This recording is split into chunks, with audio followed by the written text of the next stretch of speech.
Hi fire signs, Aries, Leo, Sagittarius, Ascendant, Sun, Moon, Venus, Rising, and those cross-watching. Welcome to your Tarot Love Messages. Today we're going to take a look at and see what are their intentions towards you. Okay, so this is for those of you that are romantically involved with someone. It doesn't necessarily make a difference if you're in a relationship with this person, or even if you guys are just like in some sort of casual arrangement, or if you're just loosely involved with one another. So as long as you do have a person in mind as I do this reading, it shall apply.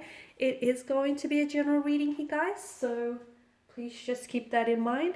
If you are after a personal reading with myself, feel free to reach out and inquire. I will list my email just below the video here. So with all of that being said, let's go ahead and get stuck into your reading. So what are your person's intentions for you?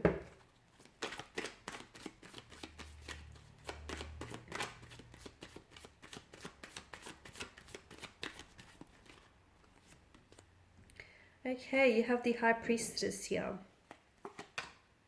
the Eight of Swords here, the Emperor, Strength, but that's come up in reverse and it's sort of focused on the High Priestess, isn't it?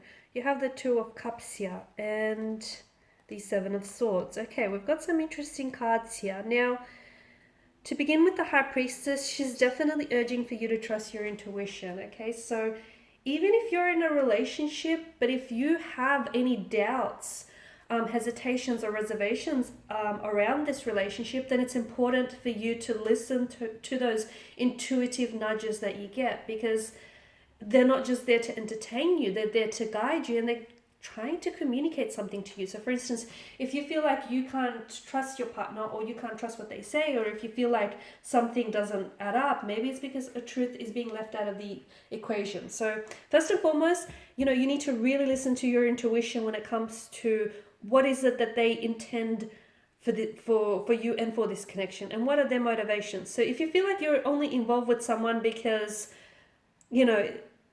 or if you feel like they're only involved with you because they just want to, it sort of helps pass the time by, and it's a good distraction, and if that's what your intuition is trying to communicate, then there may just be some truth to it. So it's very important to listen to whatever it is your intuition he tries to communicate, even if whatever it is it's trying to communicate to you is not something you want to hear. Now, on the flip side of the coin, if you feel really good about this connection, if you trust what you feel, and if you trust that your person's intentions are pure, and their motivations for this connection are pure, then listen to your intuition as well. Tap in and chew in, because again, your intuition is trying to confirm to you that, yes, this is a good thing, and yes, this is something that you should, commit to. So whatever your intuition is saying, and, you don't all have the same intuition, you clearly are not all the same person, and you don't all deal with the same situation. So whatever your intuition is telling you, it's probably right.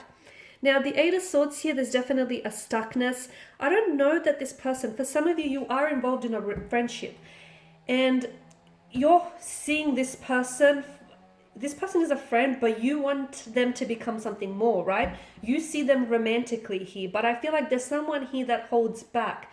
Maybe they don't necessarily see what you see, okay? Maybe they're scared to move forward romantically. And this is especially for those of you that are involved in a friendship and you want to turn things romantically, okay? You want for romance to blossom within that friendship. I feel like your person is scared to move forward. They are scared to jeopardize the relationship, the friendship here. So if you do go romantic with them, they're scared if things won't work out. It's not that they're preempting the worst. They're just being realistic about it. What if it doesn't work out? What will that do to your relationship? Will it jeopardize your relationship? Will that mean things become really uncomfortable to the point where the two of you just fade out and no longer speak to each other? Basically, I feel like they do value you and they don't want to lose you as a friend. So especially for those of you that are, once again, in the situation where you're, friends, but you want to be a little bit more than that. So your person is definitely scared of moving forward here in that manner, purely because I feel like there's a lot of insecurities, fears, and anxieties that hold them captive, okay, that prevent them from moving forward. There's also that insecurity or anxiety over losing you as a friend, or jeopardizing that friendship. And they're also not sure how the two of you would pair romantically here. Definitely a stagnated sense of energy. Maybe your person does have emotionally insecure. They're emotionally insecure, so insecurity issues. Because I feel like you're not necessarily like to me, it feels like the growth of this connection is stunted. It's stagnated. It's not moving. And that's because your person's energy is very blocked and it's very reserved and it's very stagnated. But I'm also seeing that there is, because of the blindfolds here, are you not seeing the situation for what it is, or are they not seeing all the potential that this connection has? So someone within this connection, be it you or them, is not seeing something, okay? They're not seeing something. Maybe you're not seeing the red flags.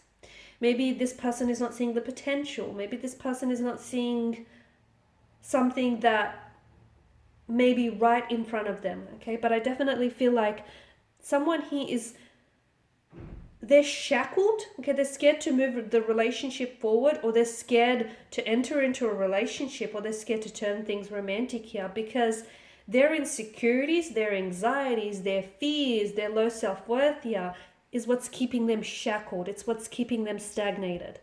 And ultimately, because the Eight of Swords governs mental energy, it has a lot to do with the way that they think and the way that they perceive and the narrative that they tell themselves here. I also pick up a very stubborn energy around your person, like they're not very fluid, they're not very adaptable, so not very malleable. So in a sense, you know, if they make their mind up about something, they're quite headstrong, and as a result, it's not very easy to influence or change their opinion here.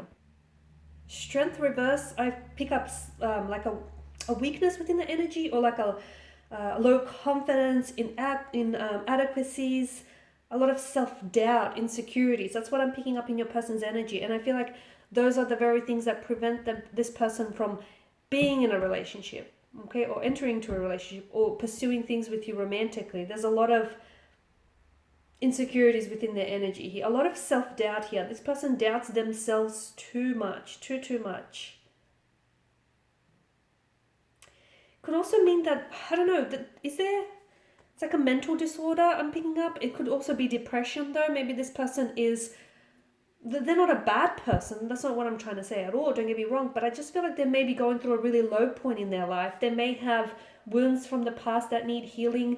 They just may not be in the best emotional state, maybe not in the best position to have a relationship. There's also that to consider as well. There's some sort of unhappiness or depression coming up for around the energy, and also sort of accounting for the reason why the two of you aren't in a relationship, or why the two of you aren't progressing things, or why there isn't forward momentum, but instead a stagnation here.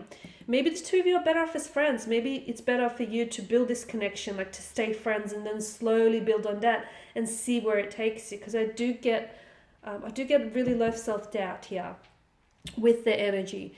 Now, the Seven of Cups, not the Seven of Cups, the Seven of Swords here also. This is like, there's something going on here. You got the 7 and the 8. I don't know if there's miscommunication, there's misunderstandings. I don't know if there's a deception or a disloyalty here, a lack of a lack of faithfulness here. There's something fishy going on here. Because often this card does like denote betrayal and deception here, but it could also be lies, trickery, scheming here, sneakiness here. Maybe this person is going about things in a very sneaky way here. Maybe this person is trying to escape a problem here that he or she is facing, or that the two of you are facing, without necessarily dealing with the problem. It could be that as well. Maybe this person feels like they've gotten away with something, but they haven't, and something here is going to catch up with them. This is what I feel. So maybe they're not being dishonest with you. Maybe they're being dishonest with themselves here. There is something about, I just feel like I can't quite put my finger on it. There's something here that it feels a little bit like they're a little bit of a tricky kind of energy. There's something going on with them. And I feel like either they're not being entirely honest with you, or they're not being entirely honest with themselves here. Okay, guys, and this is your reading. Thanks for watching and listening. Please show your support by subscribing to the channel, liking, sharing, commenting. I'll be sharing with you more tarot love messages, so feel free to stay tuned and check out the other videos on my channel. Thanks again for all of your support. Those of you interested in a personal reading, feel free to connect. Bye for now.